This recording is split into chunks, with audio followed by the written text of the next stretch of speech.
Soyez bénis dans le nom précieux de Jésus-Christ. Nous vous remercions pour l'attention que vous donnez à ces quelques vidéos en un clin d'œil. Et sans plus attendre, je vous invite à ouvrir la parole de Dieu, l'Évangile selon Luc, au chapitre 11, où il nous est dit ainsi. Tandis que Jésus parlait ainsi, une femme élevant la voix du milieu de la foule lui dit « Heureux le sein qui t'a porté, heureuses les mamelles qui t'ont allaité. » Et il répondit « Heureux plutôt ceux qui écoutent la parole de Dieu et qui la gardent. » Nous avons là une situation singulière. Jésus est dans son ministère, donc il a au minimum 30 ans, peut-être 31, 32, 33. Et une femme l'aborde et s'écrie depuis la foule « Heureux, heureuse, celle qui t'a enfanté ». C'est-à-dire qu'elle parle de Marie, la maman de Jésus. Et alors que cette femme est en train d'exalter Marie, Jésus la reprend et lui dit « Heureux plutôt ceux qui écoutent la parole de Dieu et qui la gardent. » À partir de cet instant, en lisant ce court passage, nous pouvons donc nous poser la question.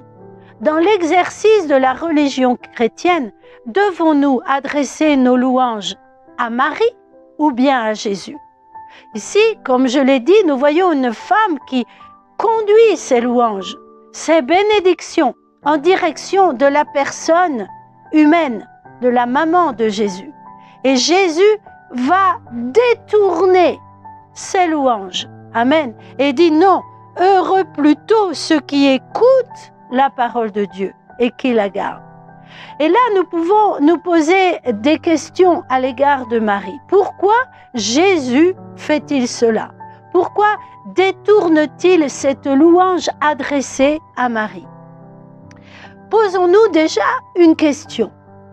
On appelle Marie la Vierge Marie. Était-elle véritablement vierge?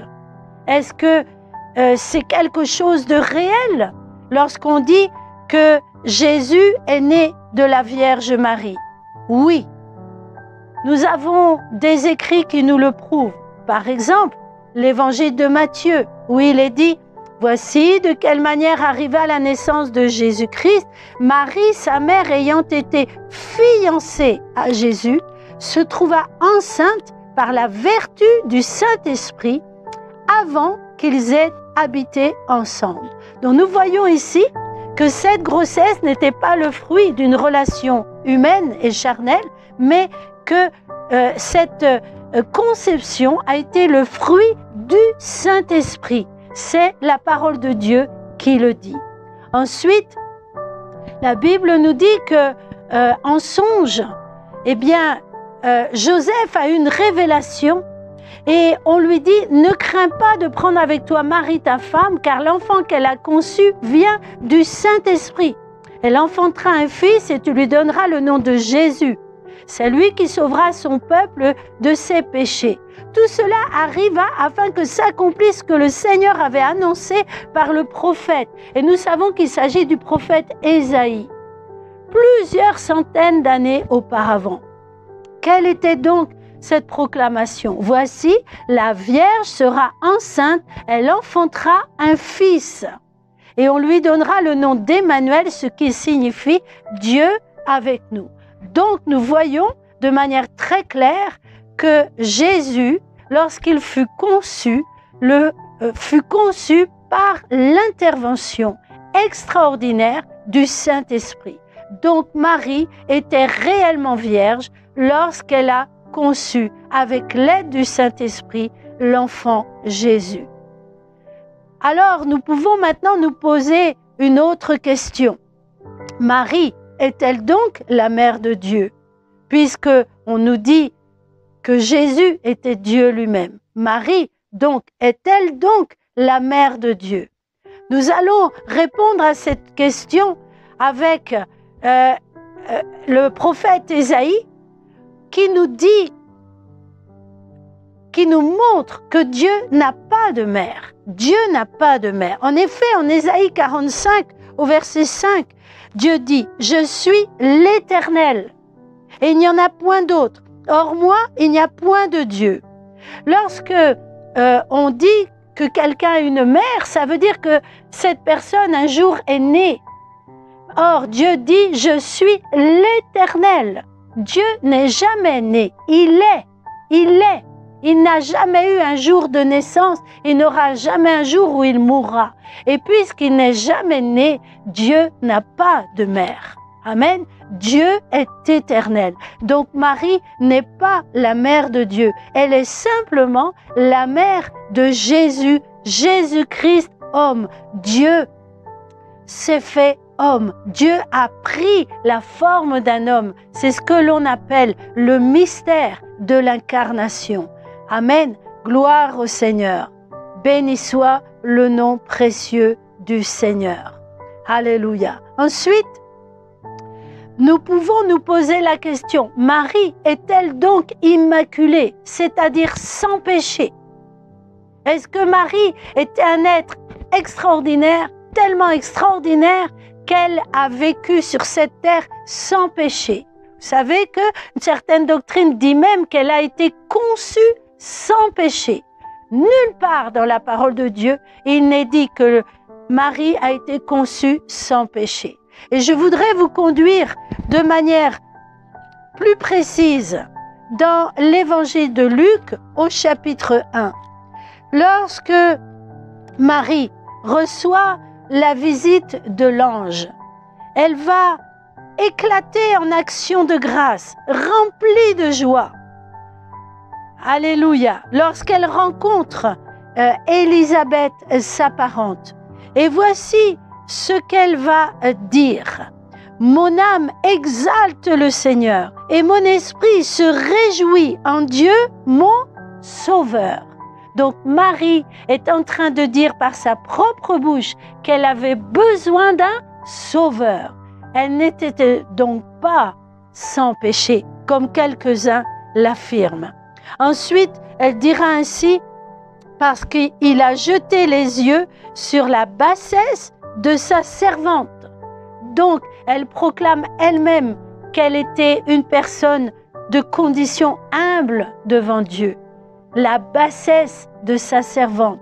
Elle ne s'érige pas au rang de déesse. Elle ne dit pas qu'elle est extraordinaire, qu'elle est sans péché, qu'elle est la femme la plus extraordinaire du monde. Non, elle dit « Je suis une humble servante. Je suis misérable devant Dieu et j'ai besoin d'un sauveur. » Ensuite, elle dit « Alléluia, car voici désormais toutes les générations me diront bienheureuse. » Amen. Alors, si elle-même proclame que par la suite, elle sera proclamée bienheureuse, pourquoi Jésus, dit-il au chapitre 11, « Heureux plutôt ceux qui écoutent la parole de Dieu et qui la mettent en pratique. » Gloire à Dieu. Au chapitre 8 du livre de Luc, amen, de l'évangile de Luc, chapitre 8, au verset 19, il nous est dit « La mère et les frères de Jésus vinrent le trouver, mais ils ne purent l'aborder à cause de la foule. On lui dit « Ta mère et tes frères sont dehors, et ils désirent te voir. » Mais il répondit « Ma mère et mes frères, ce sont ceux qui écoutent la parole de Dieu et qui la mettent en pratique. » Nous voyons au passage ici que Marie, lorsqu'elle a conçu l'enfant Jésus avec le secours du Saint-Esprit, ensuite elle s'est mariée avec Joseph, elle a eu des enfants avec lui. Amen. Des garçons et des filles. Alléluia. Donc elle n'est pas restée vierge. Amen. Et nous voyons ici que à nouveau, Marie vient avec ses autres enfants et Jésus va le dire, ma mère et mes frères, ce sont ceux, amen, qui mettent en pratique la parole de Dieu. À nouveau, Jésus reprend le même discours. Gloire à Dieu. Regardons dans un autre passage, dans Marc chapitre 3, au verset 21, nous avons un éclairage sur cet épisode. Marc chapitre 3, verset 21. La Bible nous dit, ils se rendirent à la maison. Et la foule s'assembla de nouveau en sorte qu'ils ne pouvaient pas même prendre leur repas. Les parents de Jésus, c'est-à-dire la famille de Jésus, ayant appris ce qui se passait, vinrent pour se saisir de lui, car ils disaient « il est hors de sens ». C'est-à-dire que nous voyons là que Marie,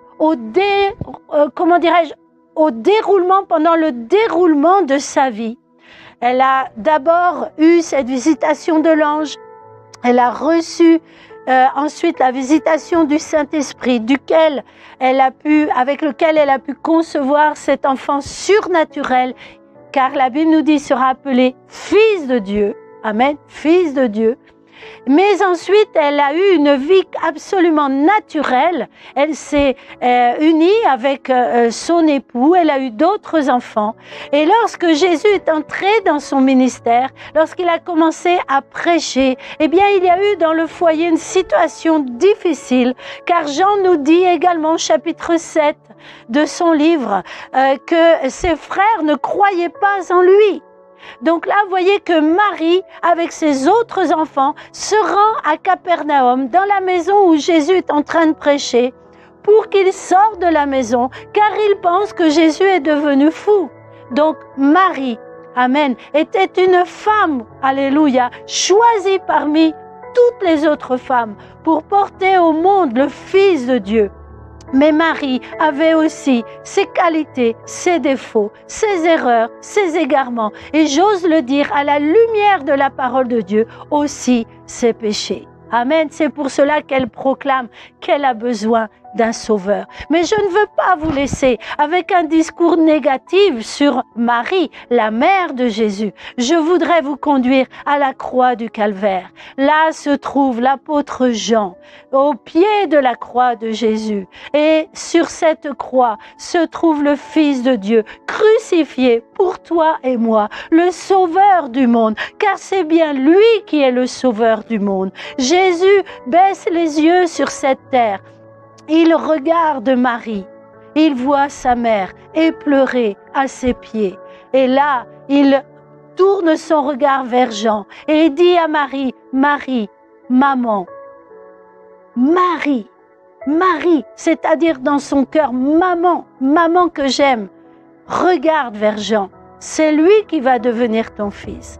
Il lui dit, femme, voici ton fils. Amen. Ensuite, il regarde Jean et lui dit, Jean, voici ta mère. Ceci fait référence à la coutume juive qui voulait que lorsque le père disparaissait, c'était au fils aîné de prendre soin de sa mère. Et là, Jésus s'en va vers l'éternité. Alléluia. Et il confie Marie à son disciple bien-aimé. Et là, à partir de cet instant, la Bible nous dit que Jean l'a pris chez lui. Nulle part, Jésus dit à l'Église ou au monde entier, voici votre mère.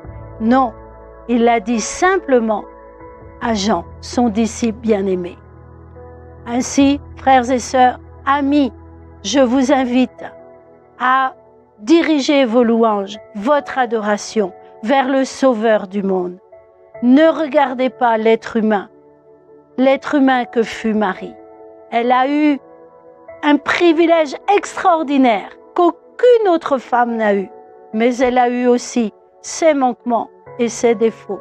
Et elle a reconnu qu'elle avait besoin d'un sauveur. Et elle est venue au pied de son sauveur, le jour où Jésus a été crucifié. Et là, nous la voyons quelques jours plus tard, réunie avec ses autres enfants dans la chambre haute, unis avec les disciples, avec les apôtres, en train de prier pour recevoir le baptême dans le Saint-Esprit. Que Dieu vous bénisse. Je vous invite donc, chers amis, à conduire vos cœurs jusqu'au pied de ce calvaire et à recevoir Jésus comme votre sauveur.